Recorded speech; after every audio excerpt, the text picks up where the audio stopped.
RobTop and Peppy, two of the biggest developers of two of the biggest music-based games today. Despite the games they made being fundamentally different in every way from each other, in terms of how they are as developers, they do have an interesting number of things in common. Just how much though?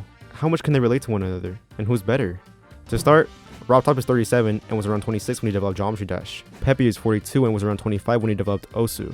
Already, we can see that they share being quite old in common. Another interesting thing to note here is that they both got their respective ideas for their games by taking inspiration from an already existing framework and adding their own unique features to it. Geometry Dash has really taken off from being an impossible game knockoff, and Osu has skyrocketed from the DS game it once was in 2005. One of the things that intrigues me the most though is the two respective updates that were arguably the biggest for their individual games. What these are respectively is Geometry Dash version 2.2 and Osu Laser. Although Laser has technically not fulfilled its goal of being the quote next major update to the game, during the past 9 years of development, it's undergone drastic changes that has made it pretty much unrecognizable from the main game.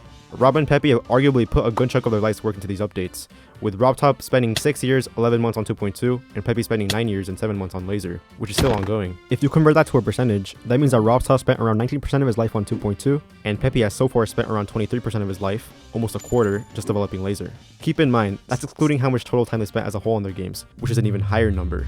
These respective updates both feature huge changes within their game, which goes to show that they both have the defining feature of being very dedicated to what's practically their life's work.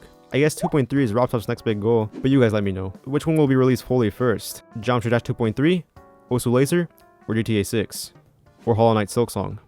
Or Half-Life 3? Or a Frank Ocean drop? Or my favorite thing that they both do though, is the way they roast people who reply to them or comment about something dumb. I'm only gonna read out two of them, and you decide who's funnier. I just beat an extreme with my penis. Peppy, is the hitbox of a hit circle a circle or a square? What the fuck do you think? There are way too many of these for me to show here. You'll find a lot more in these places. Anyways, I want to delve into more serious matters. Say for instance, you found a bug in either of the games and want to report it to development. In this case, Peppy and his development team are a step ahead because of a certain site that he's the 5th most active user on, GitHub.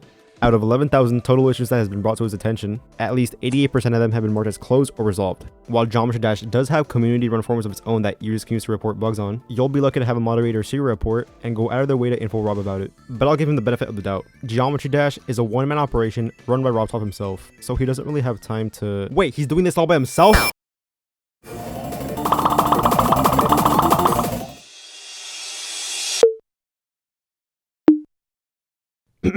Anyways, RobTop is a largely independent creator who pretty much does everything within development. From giving levels ratings to making every feature within the game, he reigns as the absolute dictator of RobTop games, which is pretty much only him. This isn't any sort of diss or stray towards the Osu devs. Peppy does a lot by himself as well, but it's crazy to think that one man did all of this by himself.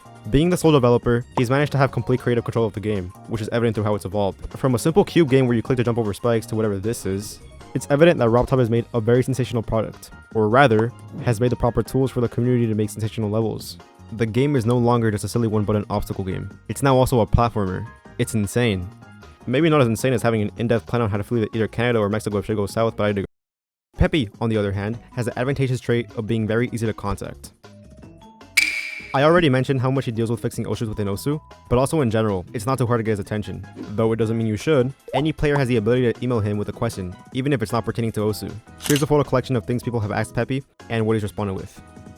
Though, this is probably due to Osu having less players in GD, which makes it easier for Peppy to respond to people. But it's still pretty cool seeing him be active within the community. How is RobTop active in his community? In pretty cool ways actually. Rob sometimes makes AMAs on Reddit or Discord and leaves comments on some levels. He can also apparently get unhinged sometimes. No, but when he does get the ability to talk to average players, it's always a cool experience since he's working most of the time. He hasn't really said too much, which is why it's always interesting to hear what he has to say. Peppy's also cool when it comes to the community, attending, hosting, and participating in many Osu events, such as COE, and going on interviews where he discusses the state of the game and his future plans regarding it. Because of these traits, does that mean if you scroll down right now, you will see either at RobTop Games or at Dean Herbert? No. This led me to think, how do each of them deal with game updates? For Peppy, he occasionally live streams himself coding Laser, and gives out tweets regarding even the most minor updates. The official Osu YouTube channel has been releasing updates on the state of Laser on a monthly schedule. All of what both RobTop and the official Osu Twitter have been tweeting about lately is featured artists, so they don't differ there. Osu updates are small and between shorter intervals, and GD updates are large and have very long intervals. If you want to know how 2.21 is going and whatnot, you gotta wait for Rob to get out of his cave. Albeit, when he does decide to give out update teasers, they're a lot cooler in my opinion. Like, there were a lot of cool things seeing the 2.2 sneak peek. Also, is that a whole ass animation I see? Okay, it was actually made by Rafer. and it's not about 2.2. But I'm gonna ignore that. Nah, but I think everyone, most people in the GD community thinks Rob's pretty dope, and most people who plays Osu thinks Peppy's pretty cool. But tell me why. Tell me why. This man is so mysterious on so many levels. He has that game dev stereotype of hardly ever getting photographed and looking like a different person each time he does. The last actual picture of him was taken 8 months ago, and the one before that over 3 years ago. In total, there's realistically only like 4 pictures of this man floating around. There was only one video of him in motion when he was 18, and I thought it was like AI or something at first, because just look at this. Like, come on, just look at this. I guess Peppy also has this trait, though it's less noticeable since he does make more frequent appearances IRL. Anyways, where was oh right, I know to end on. So, despite both being cool developers of music-based games, they have some, but not a lot of things in common. They both have their own styles of managing their own games, and I think that's pretty cool. I'll end this on the note to answer the question, what would happen if Peppy and RobTop decided to collab? I'll quote a comment from a Reddit thread with the same question from the user Obey Time. Laser 2.2 will take 7 million years in development.